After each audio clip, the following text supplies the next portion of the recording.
Today, we are diving into a story that honestly feels like a cyber thriller, but it's very, very real. And it's a massive wake-up call for pretty much every organization out there. We're talking about ransomware, yeah, but we're not going to start with the tech jargon. We're starting with the people, the heroes, the villains, and all the regular folks caught right in the middle. At its core, this is a real David versus Goliath story. On one side, you have these incredibly sophisticated global criminal enterprises.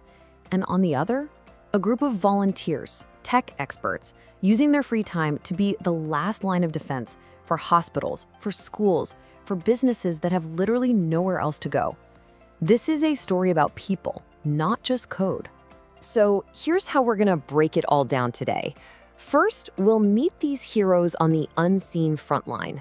Then we'll dig into the new kind of war they're fighting and expose the huge corporate blind spots that put us all in danger.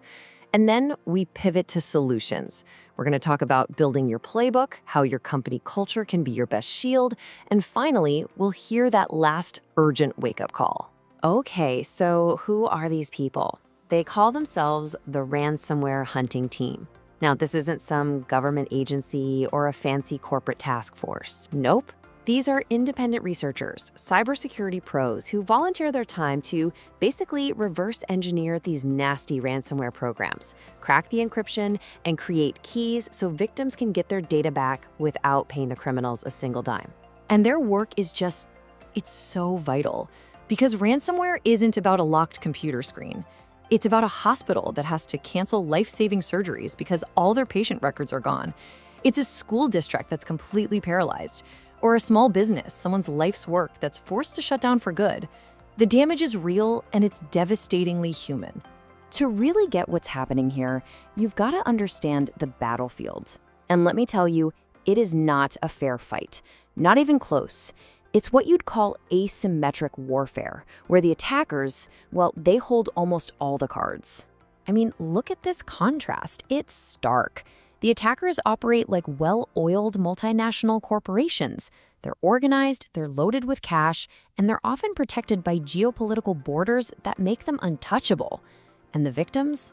Well, they're usually caught completely off guard, totally alone, and without the money or expertise to fight back. That gap is exactly what these criminals are designed to exploit. And don't for a second think this is some abstract problem happening out there. The source material makes it crystal clear. This war is being waged inside our own organizations. Most businesses, big and small, are dangerously exposed because of massive, unaddressed vulnerabilities. It's a huge corporate blind spot. So let's just do a quick, honest gut check. Ask yourself, when was the last time we actually tested our backups to see if they work? Are all of our critical systems patched, like, right now? Do we have a response plan that we've actually practiced? For an attacker, every "I'm not sure" or "I don't know" is basically an open door with a welcome mat. Okay, so facing the problem is step one. Taking back control, that's the next part. And the single most powerful tool any company can have isn't a piece of software. It's a plan. A clear, step-by-step playbook for that break glass in case of emergency moment. The moment an attack hits, a clock starts ticking, fast.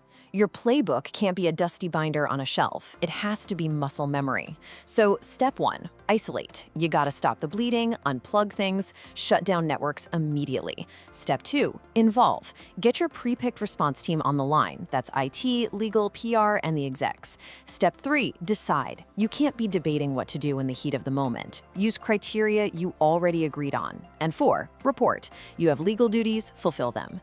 In a crisis, panic is your worst enemy. A clear plan is your best friend. And a great response plan? It's built on a foundation of proactive work. This is how you turn those blind spots we talked about into strengths. So instead of weak backups, you have backups that are offline, unchangeable, and, most importantly, tested all the time. You start moving to a zero-trust network where you assume nothing is safe. And you don't wait for a real attack. You run regular what-if drills. That's how you build real resilience. But here's the thing. You can have the best tech in the world and a flawless playbook, and it can all still come crashing down if you ignore the most critical defense layer you have, your people. Your company culture is the ultimate human firewall. It really all boils down to creating what's called a reporting culture. Just picture it. An employee clicks a bad link. In a culture of fear, what do? They hide it, hoping no one notices, while the malware spreads for hours. But in a blame-free reporting culture, they raise their hand immediately, which means your team can jump on it and contain it in minutes. That cultural difference, it's everything. And this gets to the fundamental mindset that has to happen at the very top. Cybersecurity is not an IT problem anymore. It's a core business risk, period. It's just as serious as a financial meltdown or a massive lawsuit, and it needs that same level of attention from the board and the C-suite. And that attention, it has to be more than just talk. It has to be real. It means leaders who are visibly championing security. It means allocating a budget before something bad happens. And it means leading by example. I mean, if the CEO isn't using multi-factor authentication, why should anyone else care? A real security culture starts at the top. No exceptions. So let's bring this all full circle, back to where we started with the Ransomware Hunting Team. Their story isn't just some cool tale of digital vigilantes. It's a direct, urgent message to every single one of us in the business world. So here's the final verdict, the bottom line. Being prepared, training your people, and having leaders who are actually engaged, these things aren't nice-to-haves anymore. They are the absolute non-negotiable cost of doing business today.